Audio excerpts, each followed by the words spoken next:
ಮೋದಿ ಮುಂದೆ ಮೆಟ್ರೋ ಲೆಕ್ಕ, ರಾಜ್ಯದ್ದೇ ಸಿಂಹಪಾಲು ಎಂದ ಸಿಎಂ. ಪ್ರಧಾನಿ ನರೇಂದ್ರ ಮೋದಿ ಎದುರೇ ಮುಖ್ಯಮಂತ್ರಿ ಸಿದ್ದರಾಮಯ್ಯ ನಮ್ಮ ಮೆಟ್ರೋಗೆ ಸಂಬಂಧಿಸಿದ ಲೆಕ್ಕಾಚಾರವನ್ನು ಬಿಚ್ಚಿಟ್ರು. ಮೆಟ್ರೋ ಕಾಮಗಾರಿಗಳಲ್ಲಿ ರಾಜ್ಯ ಸರ್ಕಾರದ ಪಾಲು ಮತ್ತು ಕೇಂದ್ರದಿಂದ ಸಿಗುವ ಅನುದಾನ, ಸಾಲ ಮತ್ತು ಬಡ್ಡಿ ಸೇರಿದಂತೆ ಹಲವು ಲೆಕ್ಕಾಚಾರಗಳನ್ನು ಮುಂದಿಟ್ಟರು. ಹಾಗೆ ಗುಜರಾತ್ ಮತ್ತು ಮಹಾರಾಷ್ಟ್ರದ ಅಭಿವೃದ್ಧಿಗೆ ಕೊಡುವಷ್ಟೇ ಒತ್ತನ್ನು ಕರ್ನಾಟಕಕ್ಕೂ ಕೊಡಬೇಕು ಅಂತ ಪ್ರಧಾನಿಗೆ ಮನವಿ ಮಾಡಿದರು. ಎಲೆಕ್ಟ್ರಾನಿಕ್ ಸಿಟಿಯ ಐಐಟಿ ಆಡಿಟೋರಿಯಂನಲ್ಲಿ ನಡೆದ ನಮ್ಮ ಮೆಟ್ರೋ 3ನೇ ಹಂತದ ಕಾಮಗಾರಿಯ ಶಂಕುಸ್ಥಾಪನೆ ಕಾರ್ಯಕ್ರಮದಲ್ಲಿ ಸಿಎಂ ಸಿದ್ದರಾಮಯ್ಯ ಮಾತನಾಡಿದರು. ಕರ್ನಾಟಕದ ಮೆಟ್ರೋ ಯೋಜನೆಗಳಿಗೆ ಕೇಂದ್ರ ಸರ್ಕಾರ ಕೊಡ್ತಿರುವ ಸಹಕಾರ, ಅನುದಾನ ಸಾಲ್ತಿಲ್ಲ ಅಂತ ಸಿಎಂ ಅಸಮಾಧಾನ ಹೊರಹಾಕಿದರು. ಕೇಂದ್ರ ಮತ್ತು ರಾಜ್ಯ ಸರ್ಕಾರದ ಸಹಯೋಗದಲ್ಲಿ ನಮ್ಮ ಮೆಟ್ರೋ ನಿರ್ಮಿಸಲಾಗ್ತಿದೆ, ಅದರಲ್ಲಿ ರಾಜ್ಯದ್ದೇ ಹೆಚ್ಚು ಪಾಲು ಅಂತ ಹೇಳಿದರು. ಡಾಕ್ಟರ್ ಮನಮೋಹನ್ ಸಿಂಗ್ ಪ್ರಧಾನಿಯಾಗಿದ್ದಾಗ ಬೆಂಗಳೂರು ಮೆಟ್ರೋ ಯೋಜನೆಗೆ ಶಂಕುಸ್ಥಾಪನೆ ನೆರವೇರಿಸಲಾಗಿತ್ತು. ಬೆಂಗಳೂರು ಮೆಟ್ರೋಗೆ ಈವರೆಗೆ ರಾಜ್ಯ ಸರ್ಕಾರ 25,379 ಕೋಟಿ ರೂಪಾಯಿ ವೆಚ್ಚ ಮಾಡಿದರೆ, ಕೇಂದ್ರ ಸರ್ಕಾರವು 7,468.86 ಕೋಟಿ ರೂಪಾಯಿ ಮಾತ್ರ ವೆಚ್ಚ ಮಾಡಿದೆ. ಕೇಂದ್ರವು ನಮಗೆ ಸಾಲವನ್ನು ನೀಡುತ್ತಿದೆ, ಅದನ್ನು ಬಡ್ಡಿ ಸಮೇತ ವಾಪಸ್ ಮಾಡಬೇಕಿದೆ. ಈಗಾಗಲೇ 3,987 ಕೋಟಿ ರೂಪಾಯಿ ಸಾಲವನ್ನು ವಾಪಸ್ ಕೊಟ್ಟಿದ್ದೇವೆ ಅಂತ ಖರ್ಚು ವೆಚ್ಚದ ಲೆಕ್ಕಾಚಾರವನ್ನು ತಿಳಿಸಿದರು. ಬೆಂಗಳೂರು ಮೆಟ್ರೋ ಪ್ರಾರಂಭ ಆದದ್ದು 2005. ಮನಮೋಹನ್ ಸಿಂಗ್ ರವರು ಪ್ರಧಾನಮಂತ್ರಿಯಾಗಿದ್ದಾಗ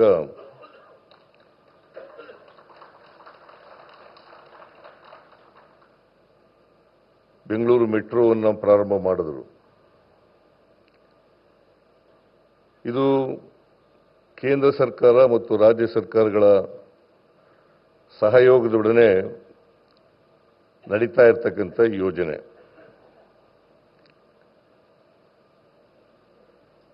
ಎರಡು ಕೇಂದ್ರ ಮತ್ತು ರಾಜ್ಯ ಸರ್ಕಾರಗಳ ಒಪ್ಪಂದ ಏನಪ್ಪಾ ಅಂತಂದ್ರೆ, ಈ ಯೋಜನೆಗೆ ಕೇಂದ್ರ ಸರ್ಕಾರ 50%, ರಾಜ್ಯ ಸರ್ಕಾರ 50%,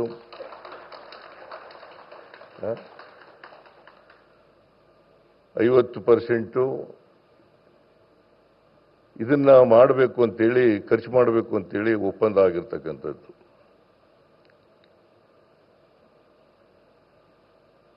ಆದರೆ ನಿಮಗೆ ತಿಳಿಸಬೇಕು ಅಂತಂದ್ರೆ,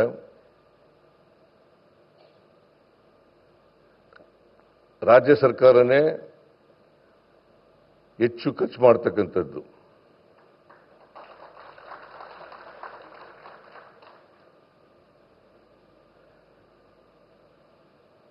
ಕೇಂದ್ರ ಸರ್ಕಾರ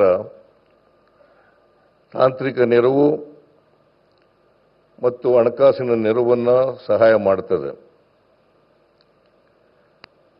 ಹಾಗಾಗಿ ಇದು ಕೇಂದ್ರ ಮತ್ತು ರಾಜ್ಯ ಸರ್ಕಾರಗಳ ಜಂಟಿ ಕಾರ್ಯಕ್ರಮ ಅಂತಕ್ಕಂಥದ್ದು ಬಹಳ ಮುಖ್ಯ ಅಂತಕ್ಕಂಥ ಮಾತುಗಳನ್ನು ಹೇಳಲಿಕ್ಕೆ ಬಯಸ್ತಾ ಇದ್ದೇನೆ.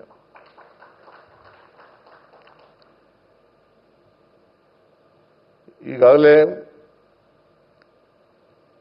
96.10%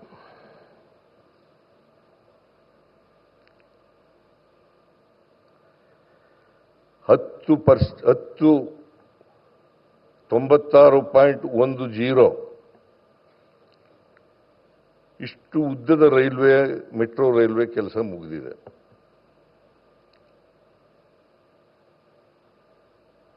ಇದಕ್ಕೆ ರಾಜ್ಯ ಸರ್ಕಾರ ಸುಮಾರು 25,387 ಕೋಟಿ ರೂಪಾಯಿಗಳನ್ನು ಖರ್ಚು ಮಾಡಿದೆ.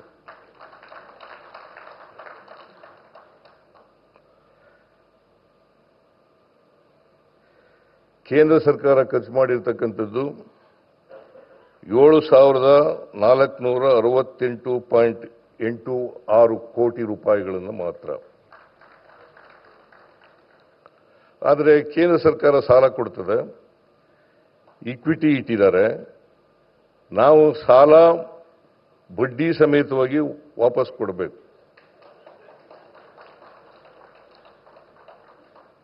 ಇಲ್ಲಿವರೆಗೆ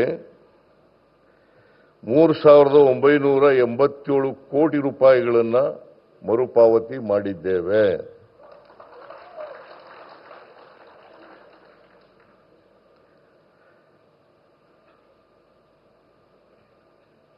ಈ ಹಳದಿ ಮಾರ್ಗ ಇವತ್ತು ಉದ್ಘಾಟನೆ ಆಗಿದೆ. ಸುಮಾರು ಇದರ ಉದ್ದ 19.15 ಕಿಲೋಮೀಟರ್. 19.15 ಕಿಲೋಮೀಟರ್. ಇದಕ್ಕೆ ತಗಲಿರ್ತಕ್ಕಂಥ ಖರ್ಚು 7,160 ಕೋಟಿ ರೂಪಾಯಿಗಳು. 7,160 ಕೋಟಿ ರೂಪಾಯಿಗಳು.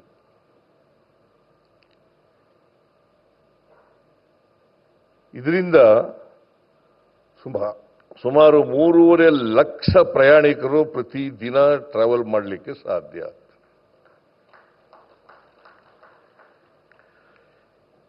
ಇಲ್ಲಿವರೆಗೆ ಮೆಟ್ರೋ ಟ್ರೈನ್ನಲ್ಲಿ ಸುಮಾರು 9 ಲಕ್ಷ ಪ್ರಯಾಣಿಕರು ಪ್ರತಿದಿನ ಪ್ರಯಾಣ ಮಾಡ್ತಾ ಇದ್ದಾರೆ. 9 ಲಕ್ಷ. ಈ ಹಳದಿ ಲೇನು ಇವತ್ತು ಏನು ಉದ್ಘಾಟನೆ ಆಗಿದೆ, ಇದು ಸೇರ್ಕೊಂಡ್ರೆ 12.5 ಲಕ್ಷ ಪ್ರಯಾಣಿಕರು ಮೆಟ್ರೋನಲ್ಲಿ ಹೋಗ್ಲಿಕ್ಕೆ, ಪ್ರಯಾಣ ಮಾಡಲಿಕ್ಕೆ ಸಾಧ್ಯ ಆಗ್ತದೆ. ಇದರ ಉದ್ದೇಶ ಏನಪ್ಪಾ ಅಂತಂದ್ರೆ, ಬೆಂಗಳೂರು ನಗರ ಬಹಳ ವೇಗವಾಗಿ ಬೆಳೀತಾ ಇರತಕ್ಕಂಥ ನಗರಗಳಲ್ಲಿ ಒಂದು. ಈ ನಗರದಲ್ಲಿ ಟ್ರಾಫಿಕ್ ಬಹಳ ಜಾಸ್ತಿ ಇದೆ. ಈ ಟ್ರಾಫಿಕ್ ಅನ್ನು ಕಡಿಮೆ ಮಾಡಲಿಕ್ಕೋಸ್ಕರವಾಗಿ ಹೆಚ್ಚು ಜನರು ಮೆಟ್ರೋ ರೈಲ್ನಲ್ಲಿ ಪ್ರಯಾಣ ಮಾಡಲಿ ಅಂತೇಳಿ ಈ ಮೆಟ್ರೋವನ್ನು ನಾವು ಯೋಜನೆಯನ್ನು ಜಾರಿಗೆ ತರ್ತಾ ಇರ್ತಕ್ಕಂಥ ಕೆಲಸವನ್ನು ಮಾಡ್ತಾ ಇದ್ದೀವಿ. ಇದನ್ನು ಹಳದಿ ಮಾರ್ಗ ಉದ್ಘಾಟನೆ ಆಗಿದೆಯಲ್ಲ, ಇದರಿಂದ ನಮಗೆ ಟ್ರಾಫಿಕ್ ಸ್ವಲ್ಪ ಕಡಿಮೆ ಆಗ್ತದೆ. 2030ನೇ ಇಸ್ವಿಗೆ 220 ಕಿಲೋಮೀಟರ್ ಉದ್ದದ ಮೆಟ್ರೋವನ್ನು ಮಾಡಬೇಕು ಅಂತಕ್ಕಂಥದ್ದು ನಮ್ಮ ಕೇಂದ್ರ ಸರ್ಕಾರದ ಉದ್ದೇಶ. ಅದು ಆದರೆ 30 ಲಕ್ಷ ಪ್ರಯಾಣಿಕರು ಪ್ರತಿದಿನ ಮೆಟ್ರೋ ರೈಲ್ನಲ್ಲಿ ಪ್ರಯಾಣ ಮಾಡಲಿಕ್ಕೆ ಸಾಧ್ಯ ಆಗ್ತದೆ. ಈಗಾಗಲೇ ನಾವು 1, 2, 2A, 2B ಇವುಗಳನ್ನು ಮುಗಿಸ್ತಾ ಬಂದಿದ್ದೀವಿ.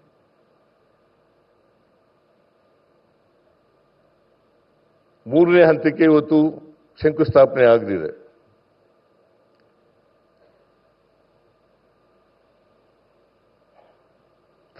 ಎ ಯೋಜನೆಗೆ ಕೂಡ DPR ರೆಡಿಯಾಗಿದೆ.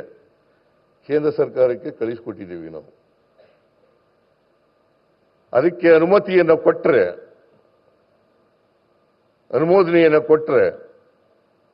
ಅದನ್ನು ಕೂಡ ಶುರು ಮಾಡಲಿಕ್ಕೆ ಸಾಧ್ಯ ಆಗ್ತದೆ. ಆಮೇಲೆ ಮೆಟ್ರೋ 4ರಲ್ಲಿ 53 ಕಿಲೋಮೀಟರ್ ಉದ್ದ ಇರ್ತಕ್ಕಂಥದ್ದು. 53 ಕಿಲೋಮೀಟರ್ ಉದ್ದ ಇರ್ತಕ್ಕಂಥದ್ದು. ಅದು ಆದರೆ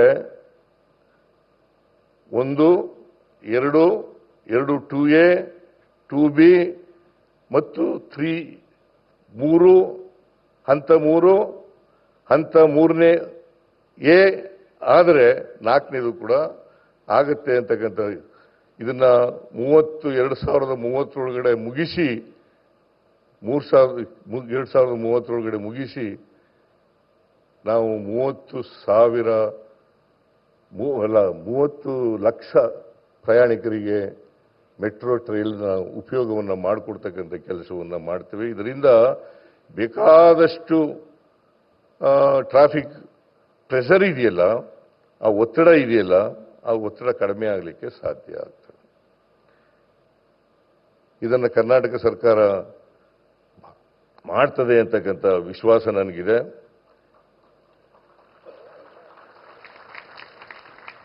ಆಮೇಲೆ ಇವತ್ತು ಇದೇ ಸಂದರ್ಭದಲ್ಲಿ ಬೆಂಗಳೂರಿಂದ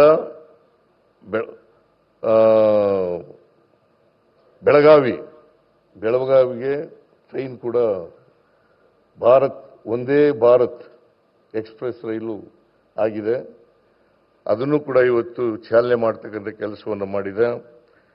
ಇನ್ನೂ ಒಂದು ಅಮೃತಸರದಿಂದ ಶ್ರೀ ಮಾತಾ ವೈಷ್ಣವ ದೇವಿ, ಆಮೇಲೆ ನಾಗ್ಪುರದಿಂದ ಪುಣೆವರೆಗೆ 3 ಒಂದೇ ಭಾರತ್ ಎಕ್ಸ್ಪ್ರೆಸ್ ರೈಲುಗಳಿಗೆ ಪ್ರಧಾನಮಂತ್ರಿಗಳು ಚಾಲನೆಯನ್ನು ನೀಡಿದ್ದಾರೆ.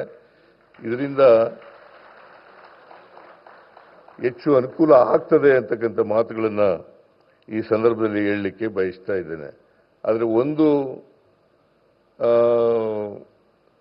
ನಮ್ಮ ರಾಜ್ಯನೂ ಕೂಡ ಹೇಗೆ ಮಹಾರಾಷ್ಟ್ರ ಮತ್ತು ಗುಜರಾತ್ ರಾಜ್ಯಗಳಿಗೆ ಹೆಚ್ಚು ಒತ್ತು ಕೊಡ್ತೀರಿ, ಹಾಗೆಯೇ ಕರ್ನಾಟಕಕ್ಕೂ ಒತ್ತು ಕೊಡಬೇಕು ಅಂತಕ್ಕಂಥ ಮನವಿಯನ್ನು ಪ್ರಧಾನಮಂತ್ರಿಗಳಲ್ಲಿ ಮಾಡಲಿಕ್ಕೆ ಬಯಸ್ತಾ ಇದ್ದೀನಿ. ಏನು ನಗ್ತಾ ಇದ್ದಿಲ್ಲ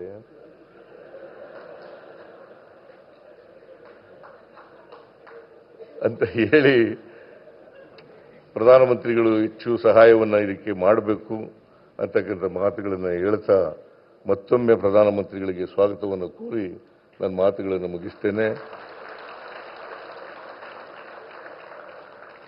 ನಿಮ್ಮೆಲ್ಲರಿಗೂ ನಮಸ್ಕಾರ. ಜೈ ಹಿಂದ್, ಜೈ ಕರ್ನಾಟಕ.